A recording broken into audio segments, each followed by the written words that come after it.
Okay, I'm reading a story about a woman that was shot in Arizona on around June. No. Uh, okay, I'm not prepared. I'm just going with this. I'm improvising. Let me start here and then. The point of uh, this segment is to make relevant something that has been happening in our country, has been happening in the world, perhaps. It's an aspect of our relationship with police authority. Maybe in Roman times it wasn't the LAPD, but we're talking about the same sort of relationship in our human psyche with the authority of government that is armed, that has power over your life, that can arrest you and throw you in a dungeon or throw you in county jail. That's the area of psychology, of human psychology, and of our human psychology living in this civilization that we have created. Um, that is the topic that I'm focusing on. The story is this woman, um, Lori. I don't want to sound ignorant because I didn't really study before making this. Miss Tsingine from Winslow, Arizona, was shot 5 times by a police officer. I'm from LA. I spent most of my first younger years of my life living in California, and then after my younger years. Um, if you live in LA, anybody from LA, especially if you don't work full time all the time, your whole life, and you're somebody who, for whatever reason, travel, go to school, work at home, or have a lot of free time, end up living with friends or what have you, which actually is a huge segment of the population, more than we realize. It's the reality of our living citizens in the cities. If you can't look at one by one, is not like you see on TV where everybody goes to work and from 9 to 5 and then has dinner and goes to sleep. In reality, a lot of people spend a lot of days if you added their lives, not working. So that means that um, you get to see how the city works. You get to see how the city lives. You get to be more exposed to to the life of those who live on the city surface.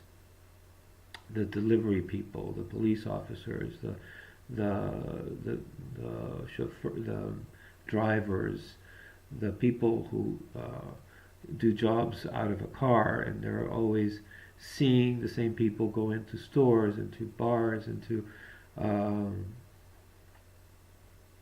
gas stations, people who hang around gas stations. You see those people that are always on the street, who for other reasons maybe don't work around the same time. It's a different life than if you um, have you spend your whole time inside a job place. Um, anyways, so these people can attest that living in LA is it's almost like living in a sort of matrix where everything looks the same, and you look at the city fabric, and there are these things that stand out, that buzz around all the time, which are police car officers. That they catch your attention from the back of your neck. You see them, you hear them, you notice them all the time, and they become like a constant droning that you see happen around. I don't know how much of this could be personally, psychologically, but I think if described this way, a lot of people would attest to the same thing. They stand out. They act very confident, like it's their place, the whole city is their parking lot. They can just pull over anywhere and They come out of their car, walk over whatever they want to walk over. And so that catches attention. And you become aware. It's almost like you're in their space when they're around. You have to watch where you stand, if they're looking at you or not. It's a very, well, it's being called a police state, California. I mean, let's just cut to the chase. These are the reasons. And so I look at this woman's story, and I don't know if it breaks my heart because I can't see enough of her to understand her life a little better. But reading the stories, the articles, I can get a pretty good idea, a profile of the kind of citizen, the kind of person she is. Being from Southern California, from the Arizona, the Southwest, you know these people are like your family. You see them all the time. You know the archetypes. You know the different types of people that are. It's like in particular, different to the rest of the country. If I were to say, I couldn't describe the archetypes of maybe the Boston, New England areas, other older, more settled parts of the country, but places like Arizona and California, you kind of know the people. How we kind of talk the same way, and you relate. You have had these people be your friends. Those types of lives have been your friends, and I read here that it says that she had incidents of problems. She was taking medication, and she had trouble. I read the incidents that she had with the police. As somebody with a trained interpretive eye of the story, I know there's a difference between there's two stories. There's the description, the official description, from which you can detract what the police's interest is, what they're interested in getting written, what that is because they want that to be the account, the official story, and the then there's the reporter's interpretation. They kind of pretty much repeat, they echo what is officially said, and sometimes you can see in the story, in the article, you can see a little bit of a weaning away from being too much on the side of the accuser, being the police in this case, of the woman's life. They kind of use a few words to try to sound a little more objective, and then there is the actual life that is not very perceivable in the article. You can look at what they say. The the families stated, and they wanted to get people. They wanted people to know, and so they the people who take an official make an official declaration, a statement of the family member, whether it be by the police or by the news,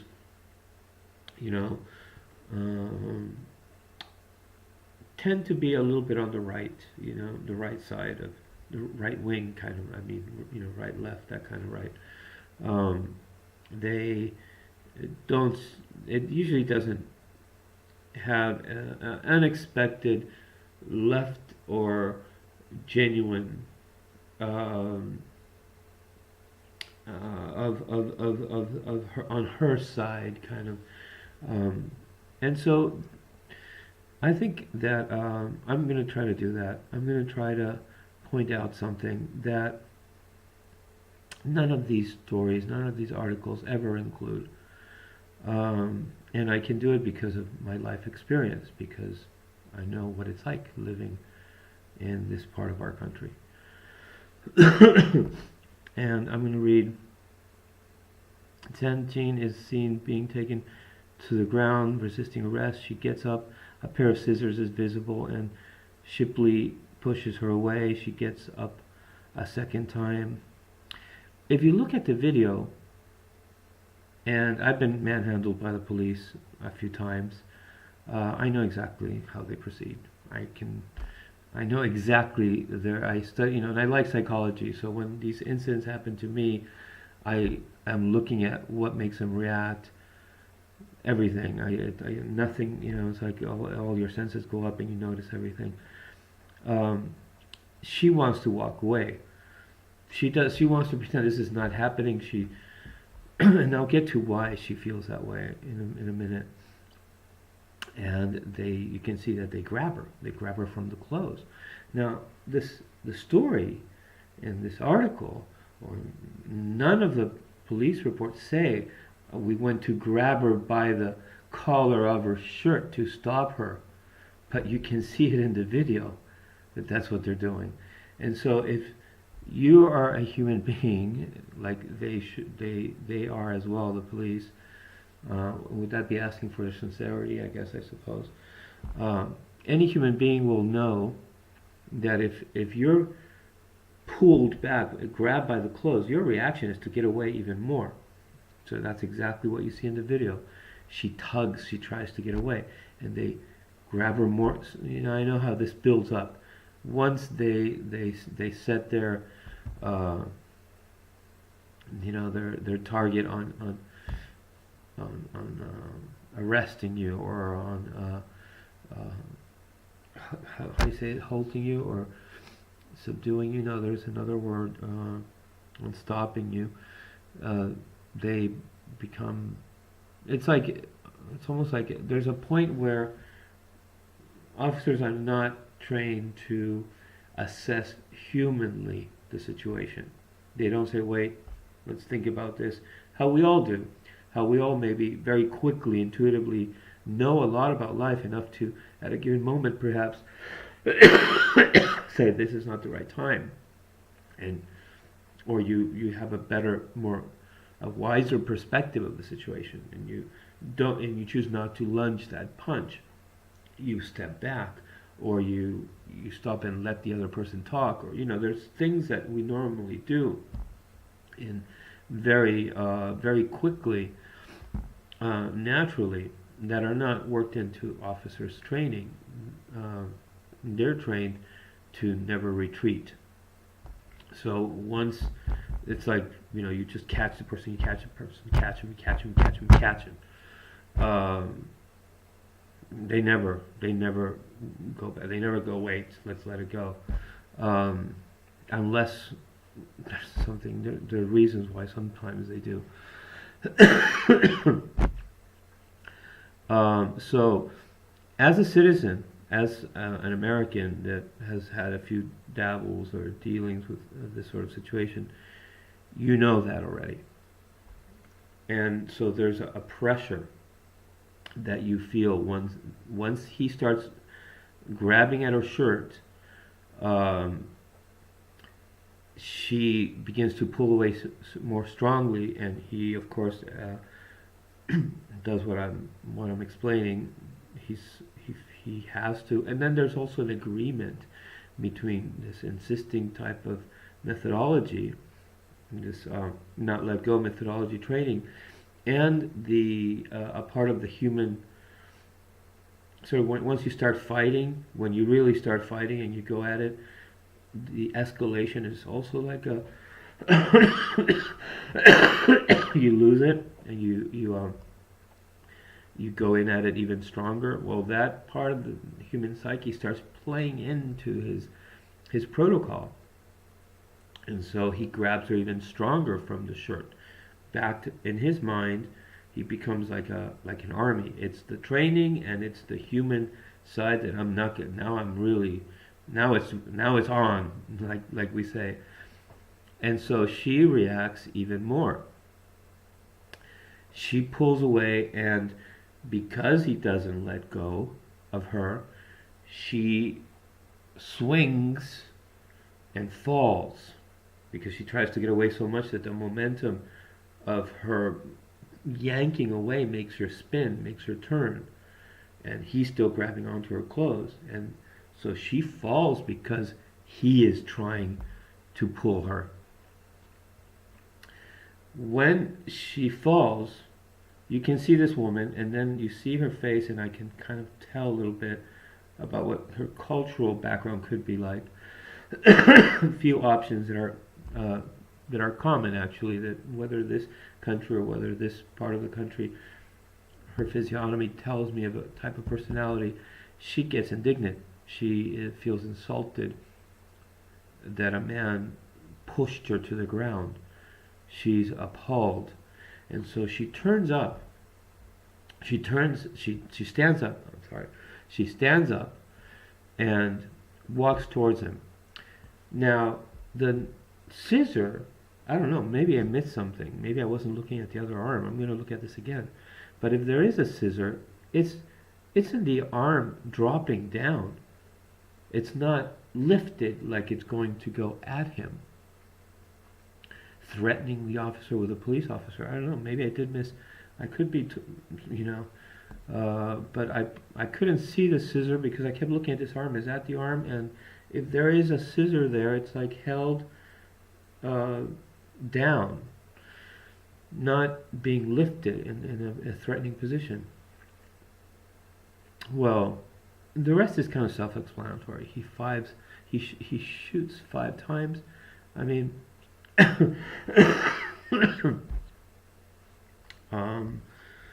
and anybody, everybody, no matter what side you're on, I'm sure everybody has thought, would not one time have stopped this woman from advancing? He could have shot once and stepped back 10 feet and waited for her to calm down. Once she saw her own blood, I'm sure she was going to freak out and calm down. There wasn't a need to shoot her 5 times. This is overkill. I shouldn't even have to make this point. I think everybody thought this when they saw it. Somehow it doesn't get this. I haven't read it. I only read one article, or 1.5 articles, another part, and so I just went for it because I already developed the what I want to talk about, which I haven't gotten to yet. And when I started reading the 3 incidents that she's had with the police and what they were and how she was already on an arrest warrant when this happened, I immediately understood what was happening to this woman. Because I think there are thousands of Americans living through the same little gunlet of a life. When you have a normal life where you maybe got a parking ticket once, and that's it. That's the only time you paid it, and you got another one maybe a few years later, and that's as much as you ever deal with with the court. And I'm not talking about whether if you have a divorce or if you had a big lawsuit regarding something that you're going to court a lot. I'm talking about once you have encounters with the police and this attitude that I was describing before, how they seem to rule sort of like the far west, the whole street environment, and psychologically present in people's lives as if they spend a lot of their time on the street, and you start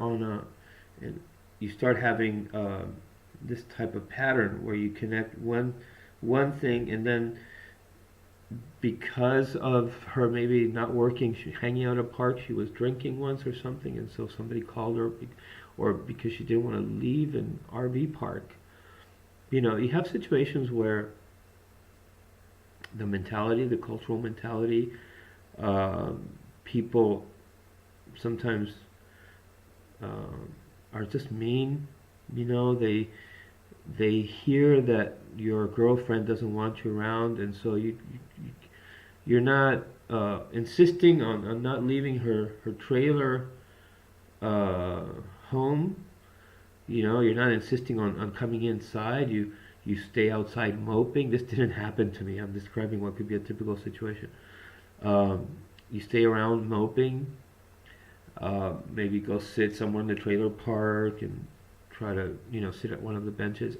But the neighbors saw that happened, that the girlfriend asked him to leave, and they all of a sudden, Americans, we have become very authoritatively judgmental and mean sometimes, and we want to exercise power. And this has to do with another so, social psychology aspect of maybe being so controlled and dominated by government authority, systems, administration, big courthouses, big administration buildings, powerful police, super stoic, rich politicians, and I think that people are feeling small, and they're feeling like they're little hamsters running the machineries of the biggest country in the world. And so when you are before other other little hamsters that are in a more pitiful kind of psychological posture, the store manager becomes a ruler of the unruly little hamsters, and we become judgmental and moralistic. I'm talking about how our personality has been changing. I think, or maybe we've always been a little holier than thou, Puritan, and we come from a lot of religious right-wingish. Well, we know this, right? I don't have the vocabulary now because I'm diverting into something that describes our personality, because we come so much from God-fearing sort of. I can't find the right words right now, but there is a little bit in us already, in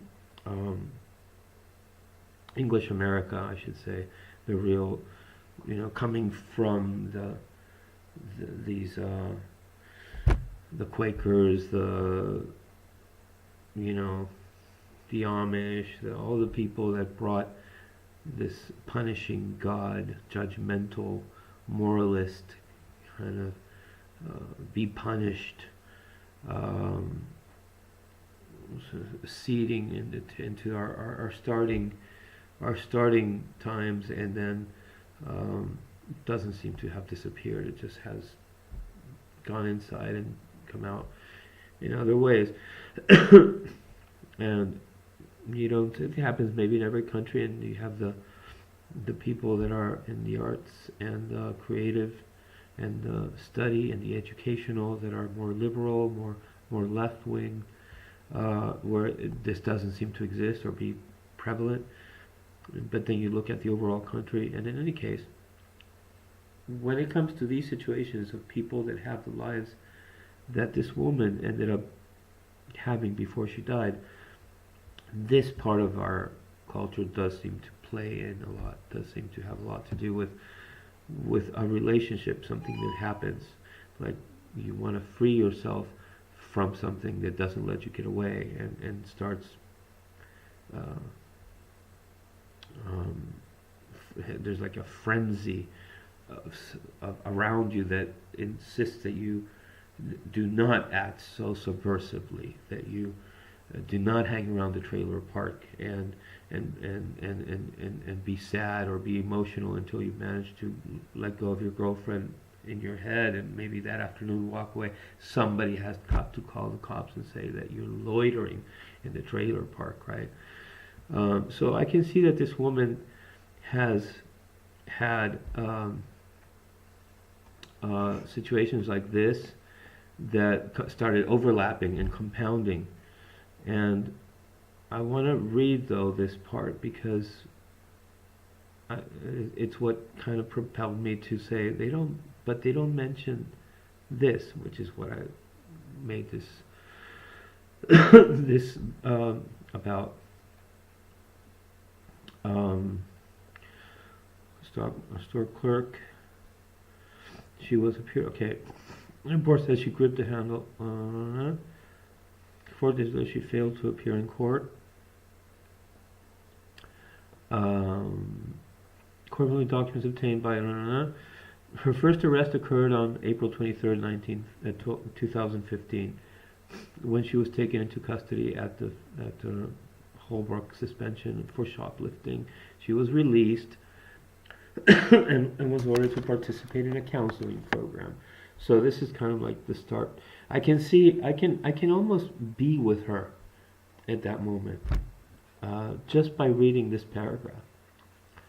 I can imagine her feel, well, life, it's still not so bad. I'm gonna get through this, and my life will get better. June 3rd, the Apache Cook County Sheriff's Office was alerted to store clerk that Tsingine was running around the Purnham Company Trading Post in Sanders.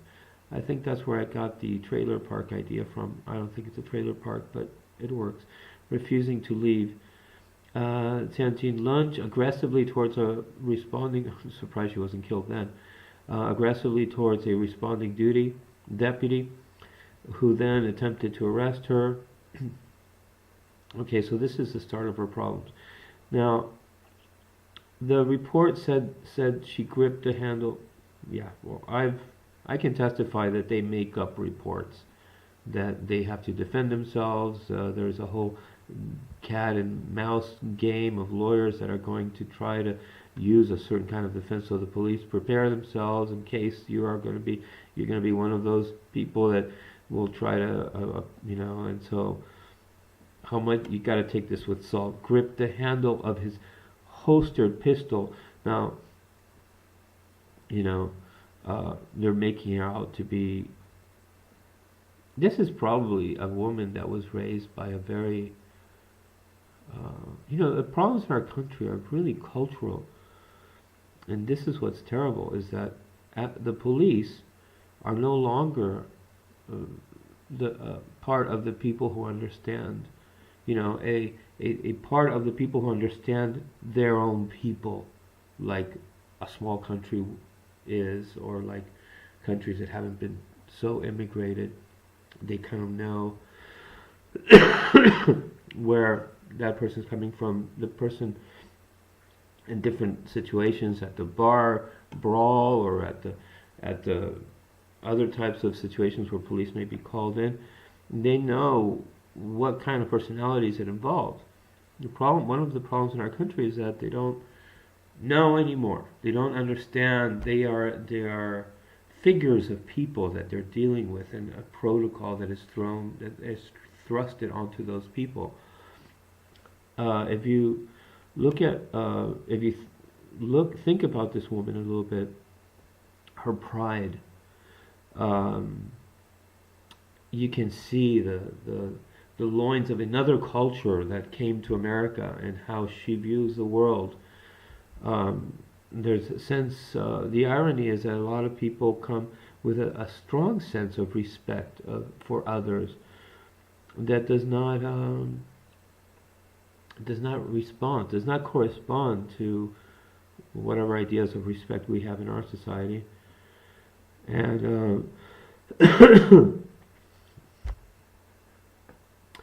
the grip handle holstered a pistol became loose. Ultimately, the deputy took her to the ground, where she kicked and punched him, and he flipped her around to handcuff her.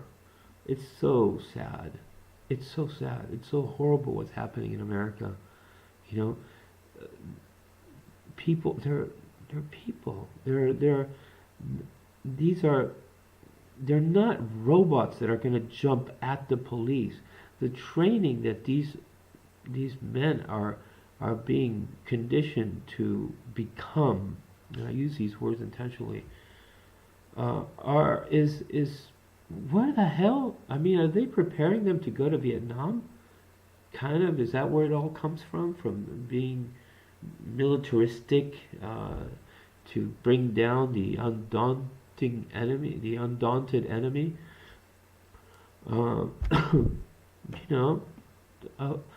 You can tell that something grotesque is happening when a 7-year-old lady is brought down like she would be a menace.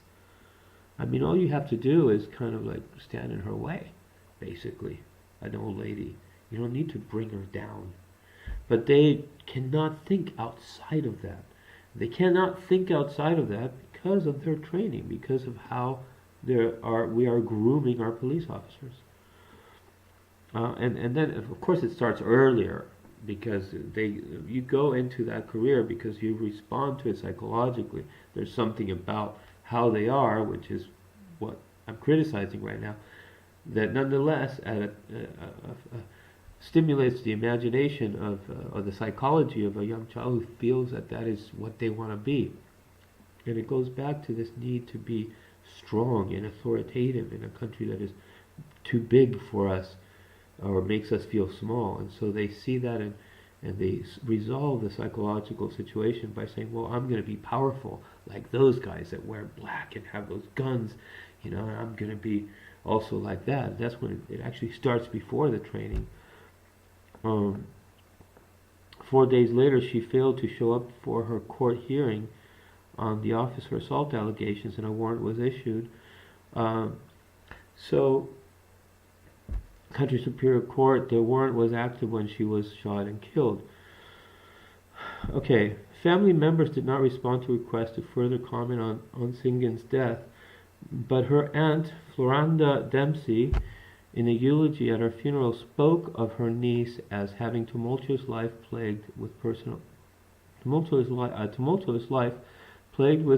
trauma and the death of many loved ones.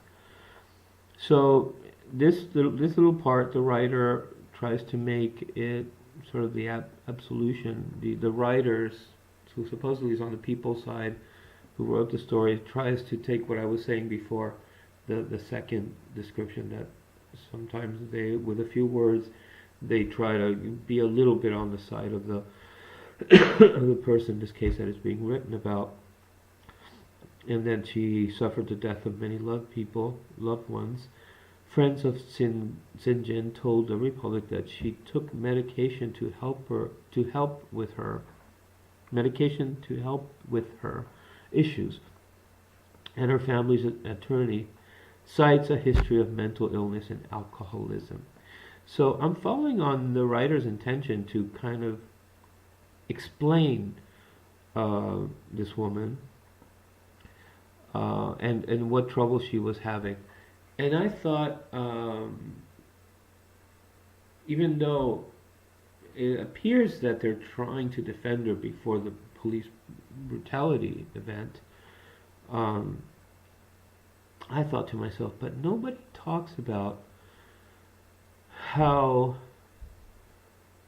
the biggest problem that she was having was the pressure of this escalating, compounding involvements with the court, not even the police, the court system, because you see the court building and the court and the whole apparatus of attorneys and judges is supposedly are going to help you, protect you from the court system, right? And it is so heavy on the psychology of a human being that their whole life, I mean, people's lives are getting ruined. They don't see the light anymore because it is so huge and so oppressive and so interlinked, like a mesh that grabs you before it ever grabs you. You're already worried that you're not going to make it to your court date, and that already you're worrying about the arrest warrant that will happen if you don't. So your whole life becomes, and I can see this woman, how she started going into that sheath, that mesh of court and policing, and then you see the police, and you know that the warrant is probably been issued because he didn't show up, and you're thinking, well, I'm going to try to see if I can go to court and ask before they stop me, and present myself, and I have an excuse, and I hope the judge will validate about why I wasn't able to go to court. This is what the person is thinking, to give you an idea what hell the person is living because of this.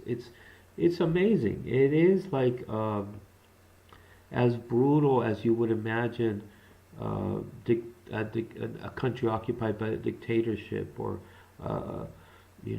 communist fascism, or the worst thing that we have, the worst thing you can conjure up. Our country has been telling us, aren't we lucky we're not one of them?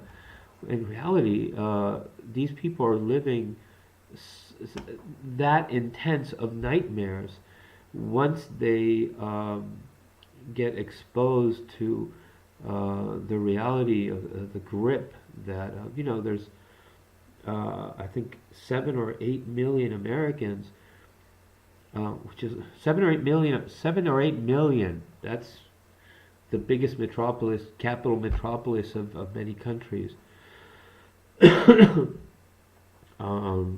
Some countries don't even have 7 million people that are somehow involved with the parole system or court, and you're in the system, in other words. And being in the system means kind of the life of this woman.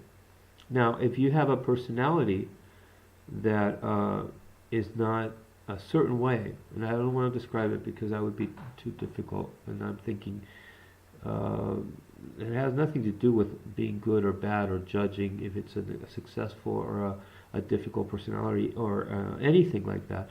It has to do more with human traits. If you're somebody who's passive and easygoing and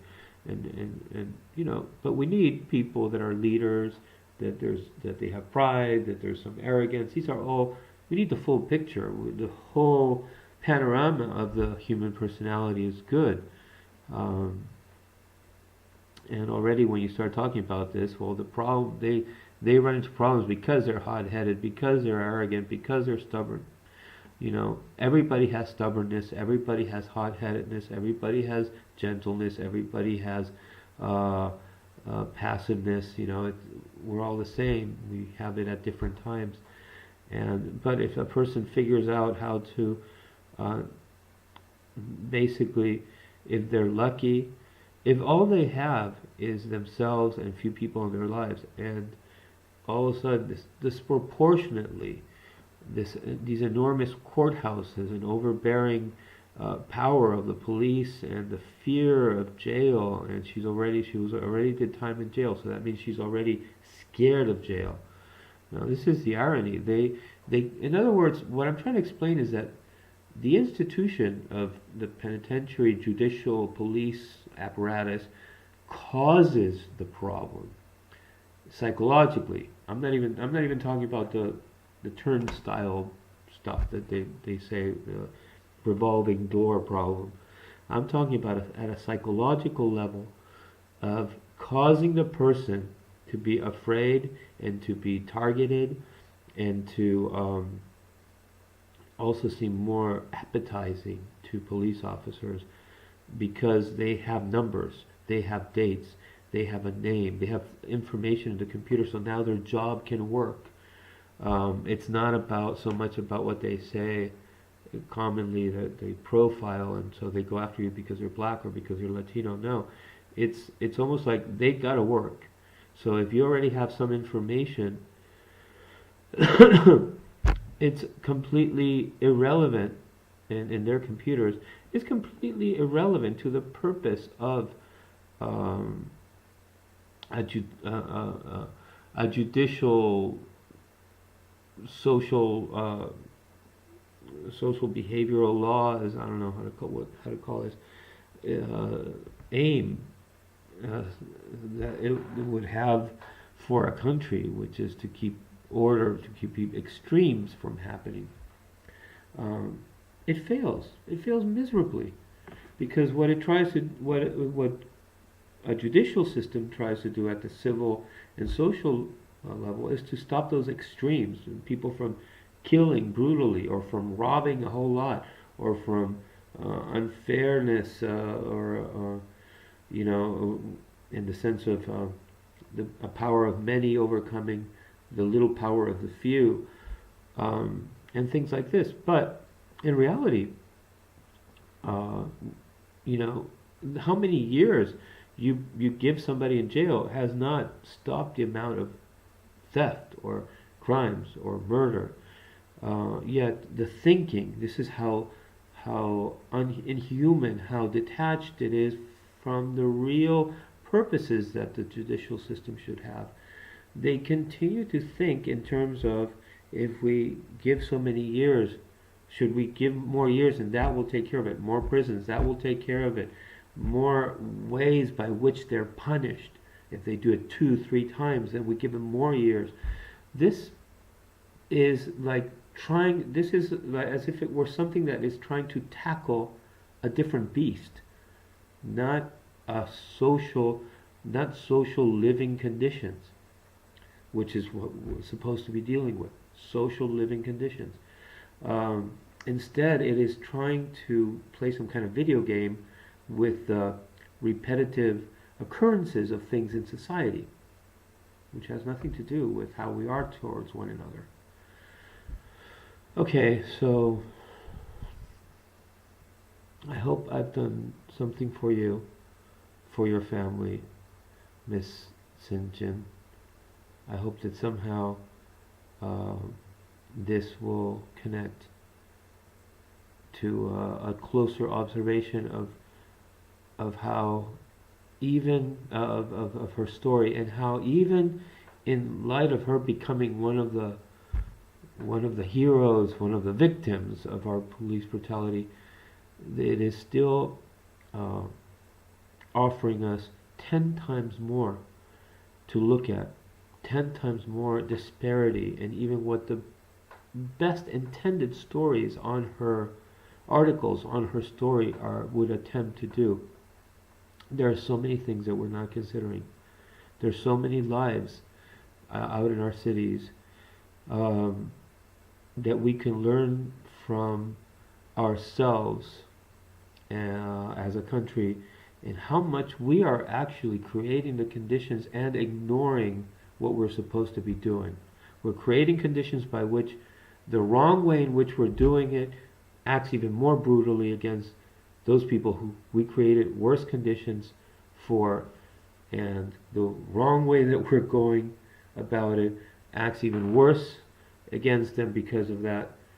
It's almost like it's in its own hysterical relationship with victims, with the citizen victim, and really taking care of the health of society.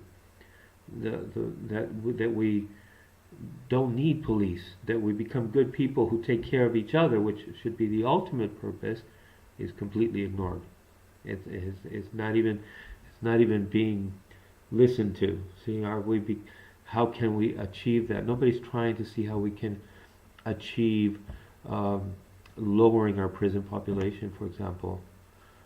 That's almost like something that nobody, if you say it out, everybody looks around like saying, "Oh, who said what? Well, that's the first time I hear that." Yeah, well, those are some of the things that we should be aiming for. We should be aiming for disappearing our prison population.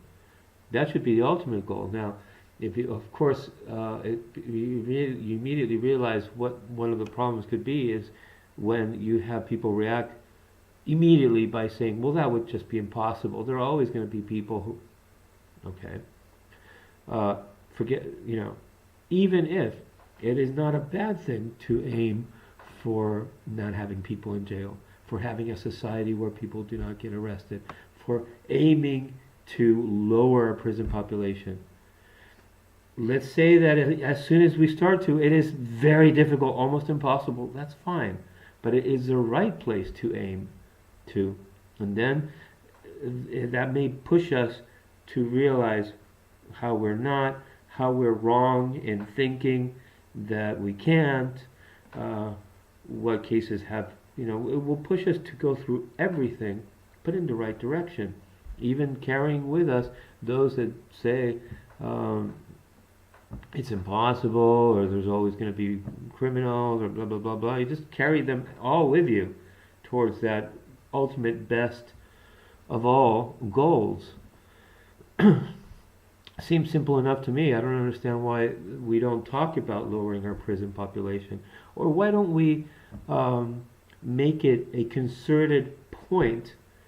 If we're a government and a country that takes care of its own people, why aren't we, being that we are aware that there is a number of people who are innocent in jail, who were wrongly accused and wrongly condemned, and we're only extracting a small percentage of those through programs like the Innocence Project. Very small percentage. All you have to do is look at those cases in the Innocence Project to know. You go, oh, that's how they were wrong about that person, and you start thinking, well, that means that all these other situations could have happened, and that means that there must be at least 10 times more people that were wrongly accused and wrongly condemned in jail. So since we know this, how come nobody in our government is saying, well, let's go look for those people. Let's go save our Americans that are caught in the snags of our own imperfect judicial system? I would vote for that person, wouldn't you? Why are politicians afraid of doing that? If that is something that the people would vote for madly. A good person, a good leader, somebody that loves his people, who wants a better government towards his people. I don't know what the answer is. I mean, the only logical answer would be they're chicken, they're cowards, but that's wrong. That's not the right answer. The closer to the truth is that they're selfish and sellouts. But I still wouldn't understand why, because who cares if you sell out, or if you win somebody's favor when you're going to become the most popular candidate. People are afraid of being liked too much because what they're going to do to you if you're liked suddenly by an enormous number of people in government itself. You know, it's surprising that we don't push more for the idea of a government that takes care of the health and the well-being of our society, and we just get stuck on little issues like we've been talking about police brutality for about, I don't know, 30 years now, and we've been talking about something else also for discrimination of this and that, and yet we keep making these forms that have little boxes. It says, are you Latino? Are you Spanish? And we'll mark that little box, and then we go, we don't want to be racist anymore. But then the government continues to print out these things that separate and categorize and put in shelves and try to organize and administrate, because in the name of supposedly not being racist, or no, attending to races, because we don't want to be racist. We're like stuck in a contradictory quagmire instead of just stopping it. Like Morgan Freeman said beautifully in something that I saw the other day on YouTube. I don't want Black History Month, he said.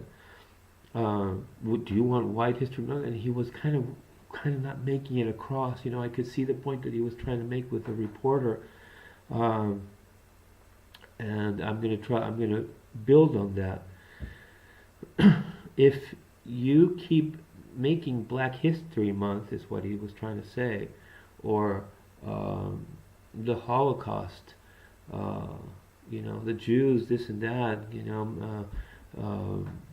persecuted by Hitler, or the Hispanics that are trying to come over the wall, and we continue to always talk about it, whether it's Black History Month or you're basically never going to talk about people, about us being people. If you talk about me as a black person, you're not talking about me as a person, you're talking about me as a black.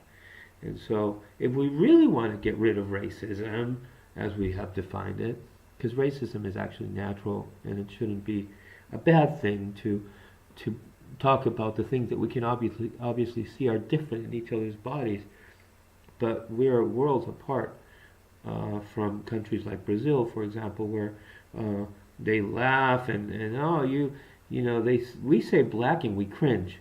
They say black and it's like, yeah, they dance with how they're different. Or if other countries are very different. We could use to learn from how things are different, and perhaps in other cultures, in other countries, and see, well, then what are we doing wrong, say, to ourselves? And in this subject matter, it is that we don't let go of what we say we want to let go of, like Morgan Freeman was trying to point out.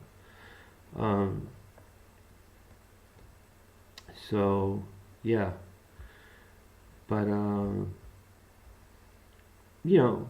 remember when I was 19, I saw a mind is a terrible thing to waste, or something, a publicity ad by the state about blacks going to school. And if they didn't go to school, we're wasting a beautiful mind. The mind has capacities that, government is like a machine, the heart with only a few compartments. It's very brutal. It would be expecting a lot, but it is not unconceivable that we could have more organic human governments. And when I think of that, a mind is a beautiful thing to have wasted. I don't remember exactly what the words were. And I think of a judicial system that just thinks that if we increase the number of years in jails, that we're going to tackle a problem, or lower the age, another brutal way of thinking about it. Well, now I guess we're going to have to start arresting the 14-year-olds.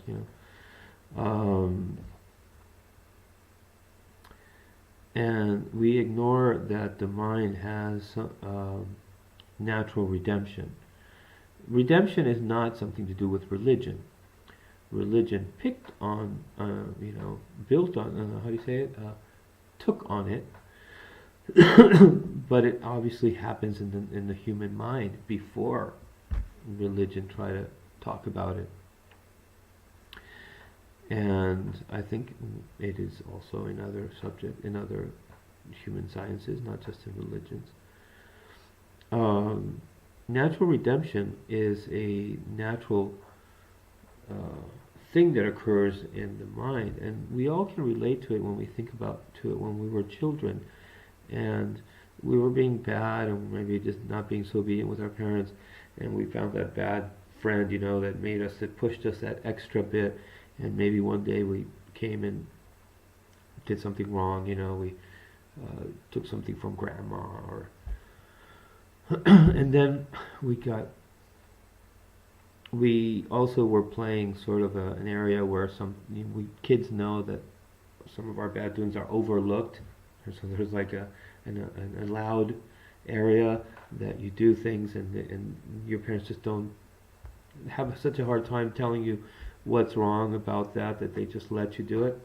And so we played that until one day they said, no, that we're not going to let that one go, and they call you, and you are just stunned that before the family they spilled that they know that you're the one that sold dad's collector piece, and to go buy drugs or something, go buy pot, and you're so embarrassed, and your grandparents don't even want to stay at the table when it's being talked about, and it really hits you, and at that moment you realize what you've done, and not so much in understanding what you've done, but you realize just without definition the impact, the gravity, the graveness of what you've done, and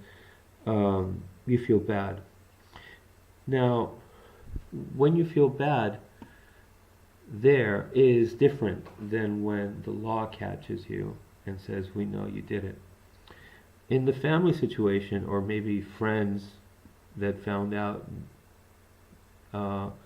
you did something really horrible to your girlfriend that none of your friends would ever have suspected that you would do to a girlfriend, and they call you on it, there's a different way. Sometimes they're good friends, but let's go back to the family example. You go through that feeling horrible, that pain in you, that butterflies in your stomach, and if you have good parents, if you have wise parents, and they don't diffuse it by punishing you or anything, but it's a horrible thing that happened to us as a family, and we're not going to talk about it. We just, we're not going to take measures, kind of approach to it, but just something that gets revealed. The natural, the continuing process in the kid's brain is that it continues to feel contained by the love and the inclusion, although it's not obviously being expressed very, very sweetly at the moment, of the parents. And so at that moment, the kid who realizes what he's done, yet at the same time he was apprehended and exposed to the disappointment of the parents, he also is identified with what to us never ceases to be important as human beings, that he's still contained, he's still loved by his parents. Without even, if you can imagine, without even hearing that word love, but you know that they didn't go anywhere. They didn't abandon you. They didn't chastise you out of it. Now, when we punish the kid, we kind of diffuse that magical moment. And I'm going to say why it's magical. Because if that happens that way, the child himself gets up from the table, goes to his room, maybe, and thinks, it's like a huge infusion of maturing, of growing up. He sees what, and something wonderful happens. He goes back and he sees the person he wronged, let's say it was his grandmother or his father he stole something from, and wants to do something for him or for her. He is thankful, if that makes any sense. He is thankful that he was shown what he did. He maybe doesn't break it down in this explanation, but something wonderful happens in his brain, and he wants to give back. He wants to, maybe not right away, maybe later, or maybe just in the way he starts behaving, he appreciates more the father or the grandmother. This I have called natural redemption, and I'm sure it exists in the books of psychology somewhere. Natural redemption occurs, like I'm explaining, naturally. Everybody can do this. And I don't know if this is exactly I don't know if it was at the core. It's funny because I'm looking at the word Arizona on the screen. I don't know if that is if this was at the core of rehabilitation youth programs, where they, instead of throwing them in jail, they would take the kids and show them how to groom horses and in the outback in Arizona somewhere, programs. But it sure would be what is central to that kind of rehabilitation program. The capacity that we have to, now those programs, I think they focus more on building, there's a problem, so let's let's build character, let's build self-esteem, which is all good. It's almost like part of the full circle that would be the proper way, the full circle that would be the proper way to handle a human being that has betrayed, in a sense, or transgressed against his own kind. Building character, self-sufficiency, self-esteem, but these are things at the center.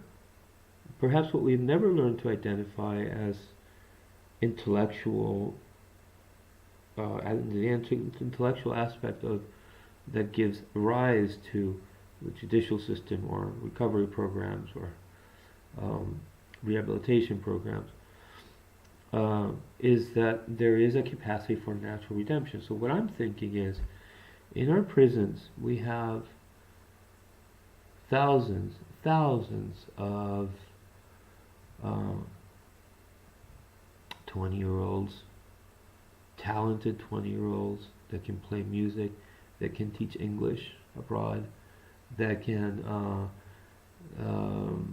that would be talented to so many things. If we look at how the human being is and what he's capable of learning at the different phases of his life, there are phases in which we're very good at immediately acquiring parts of our mind, our brain that develop very quickly and are seeking to develop in certain places. There's a field of potential in each one of these minds. And yet, a country that's leading the world is stuck on boxing these people in concrete, jailing these people in concrete boxes when we need so much. Perhaps one of the problems, and I'm seeing that now on the go, so that means I'm going to have to end this really quickly. One of the problems is that we don't see how much there is to do. And for us to see just how much there is to do, to fix, to heal, to grow, to develop, to invent, to change, to transform, to generate, is that we don't see how much we're not doing, how wrong we are in some things, how much we're destroying, how much we're wasting, and how much need we are of repair and healing. And so there isn't a need established. So yeah, that's kind of an improvised an answer, an ultimate answer to this whole dissertation. But I think all in all, it would be a better direction that we attempted to restore minds, restore lives, and there are things that would build character and self-esteem, but also would make the person feel understood. To make the person, the criminal, feel understood, we would have to have a judicial system that recognizes openly that you are the victim of our society.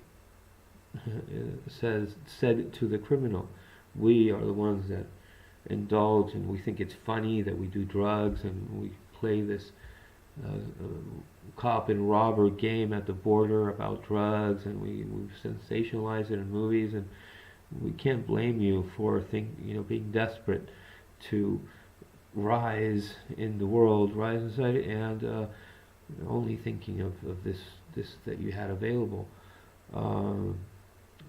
But know that it hurts. So that would know that it hurts, know that you're destroying lives that are looking up to you and you don't even realize. Automatically you're looking the other way, and there's kids that because you're older they see you. So if the state would take on more of that father that decided it's time to this time we've got to let him know that we know what he did kind of situation of the family, had that kind of perspective on the people that are a problem in society, we would start exploring how to get closer to natural redemption. We would start, because what we're creating is, you've been seen. We know what you did. What causes a person to hide their remorse is us saying, you have no remorse, basically. What causes a person is for us not to have the other half, the part that says, but we understand why you did this, which is like the family saying, transmitting, because they don't say it at the moment that they're scolding the child at the dinner table, but transmitting that he's still contained and loved by the family. And it's a self-realization. The kid that's being scolded at the dinner table sees this. He looks at their parents, he sees he's embarrassed, and at the same time he sees the disappointment of the parents. And so he knows that he's loved, because they wouldn't be disappointed, they wouldn't be sad, everybody wouldn't be so upset if it weren't because what I did hurt them a lot. So there's lots of there's a whole field by which child realizes that he hasn't yet, though he's being scolded, he still sees that perceives that he's still contained. He hasn't lost his family. He hasn't been booted. What we do with people when we start going after, like we did with Mrs. Tsingine, is that we're from the start we decided you're booted. You're going to be one of the ones we're going to go after. So her whole world started becoming a chase, and we're doing this to our citizens. Once you start getting scoped at by the police, it becomes you're being hunted. We don't realize there's a sociological, psychological condition our citizens are suffering, which is terrible. It's absolutely terrible. I know that I'm not the only one. I know that a lot of people understand this is happening, but I guess we don't know who to talk to about it. Who will take us seriously? Who will say, well, we can try to do something about it? I can only think of Barry Scheck, you know. I can only think of these programs, and I'm sure they even think about this problem, that we understand a higher level of dynamics of sociopsychology happening, but who can do anything about that in the higher levels of government? So, well, that's basically it. The analogy, I think, it's all self-explanatory. The analogy of and how if we started thinking of these people, if we just aimed at starting to lower today, every day we want to see a smaller jail population, made that like a fixed goal. Tomorrow we want to see not 2,000, what is it? 2,000 people in jail, or no, 2 million, right? 2 million. No, it's unbelievable. We're so jaded we can't even feel any sincerity in saying it's shameful. It's just a terrible situation.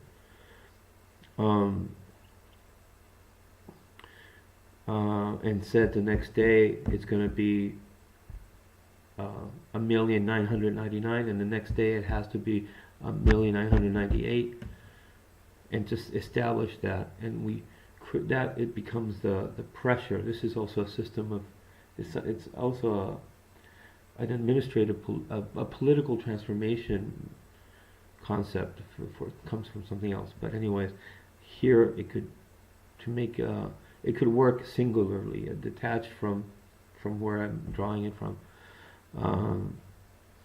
and it becomes like a pressure on ourselves, on our own institution of self-checking, of self-analysis, which would have to result in self-analysis, because we are failing in that goal.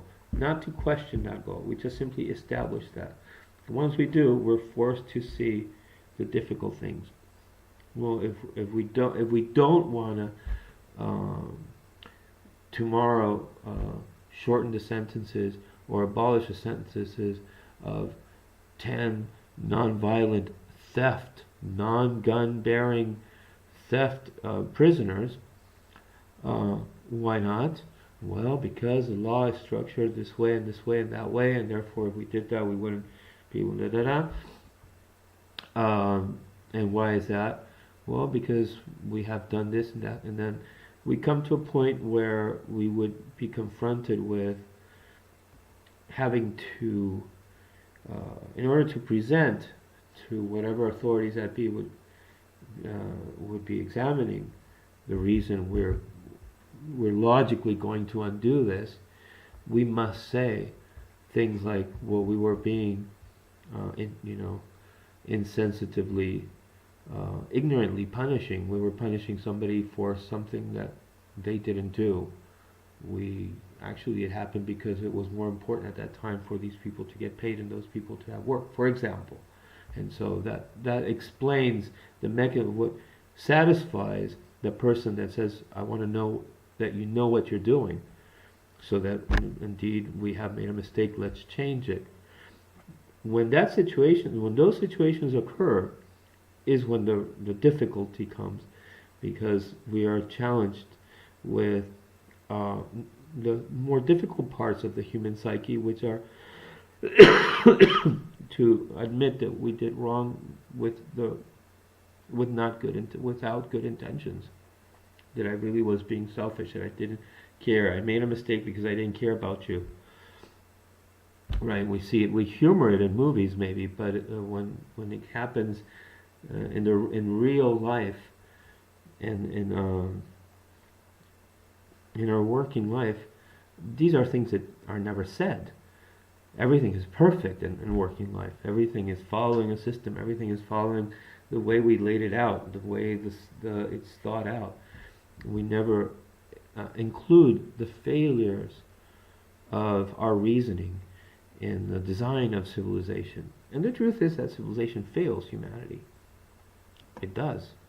Civilization is supposed to take care of its creator, humanity.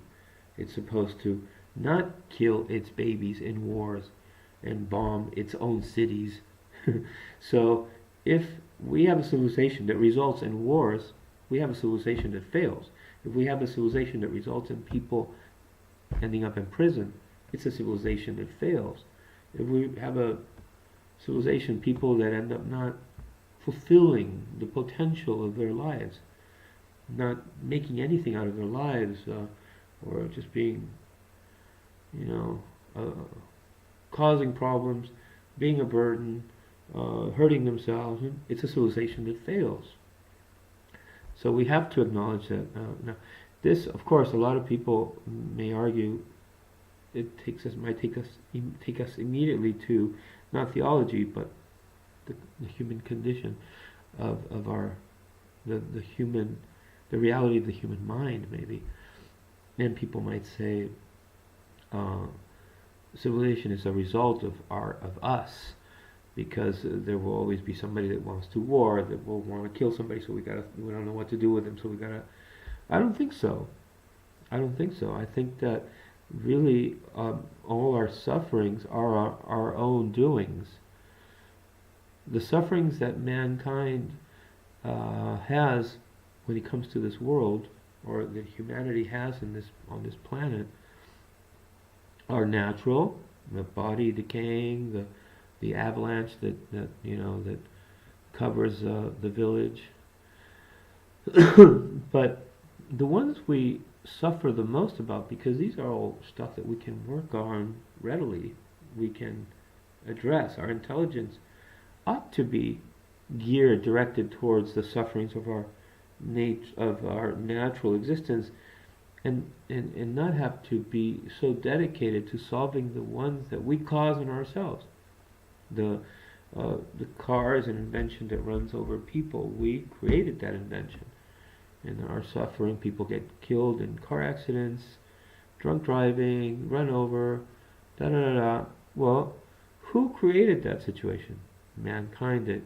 So the worst of our sufferings and the greater number of our sufferings are created by our own design, by our own inventions, by the design of our civilization. So if you think that there's no work to be done, you have very little imagination, because I can imagine ways of transportation that would result in half as many people dying just in this design of the materials or the speed that an engine goes. Oh boy, we got to get used to slow cars. What's going to happen?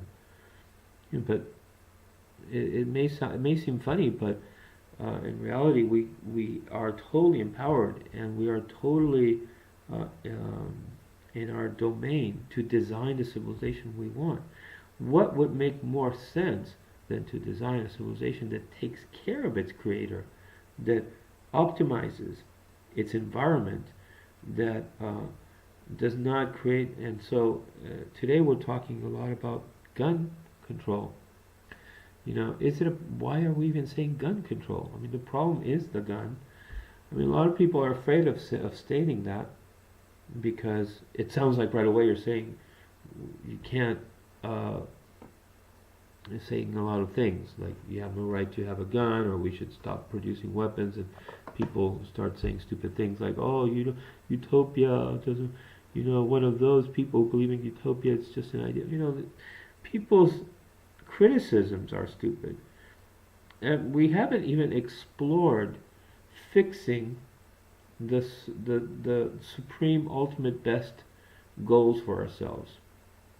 If we truly fixed them and said, no, that is the best, that is the ultimate goal, is that nobody shoots each other dead, that we don't have any people in prison, that we don't have any wars.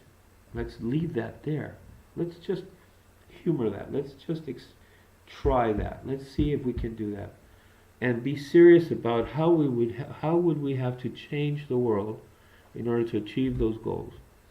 That everybody had a home. It's not about housing, or it's not about being able to own a home or a property. It's about having the security of having a place. So if you change the concept, and you say, you come to the natural need of the human heart, which is to know that that place will be there for you that evening, for you and your family. That is home, more than housing, more than owning a home. It is home itself, the idea of home.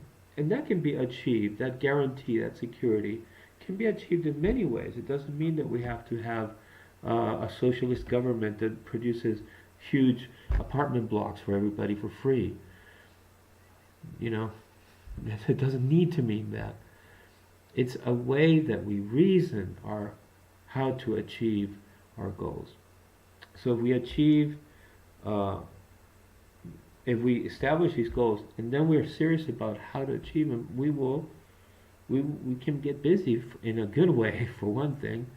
Instead of contradict each other, we will see, well, look at all this is new, this is crazy, seems contradictory. It would be a whole new field of a world of working and changes and wonderful moments in which we would say to ourselves, wow, we never thought that would be so easy to think differently, or for that to no longer be there.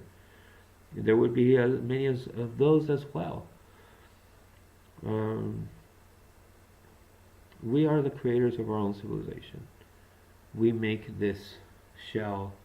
We put ourselves in it. The design of our institutions, the means by which we do research, how we educate our children, how we deal with society, how we treat each other as governments, as countries, everything that is civilization, we are the designers of it. It doesn't start with judging the human being and then seeing what we do for it. It starts with first knowing that we're all the same, and we could all easily be the most splendid and beautiful of beings, and we could be, perhaps circumstances could have taken us to be the worst rats towards another person that one can imagine. Because ultimately, most of what we become is what we are influenced, taught, exemplified, infused with by the living experience. Social education, what people say, everything is, we just become.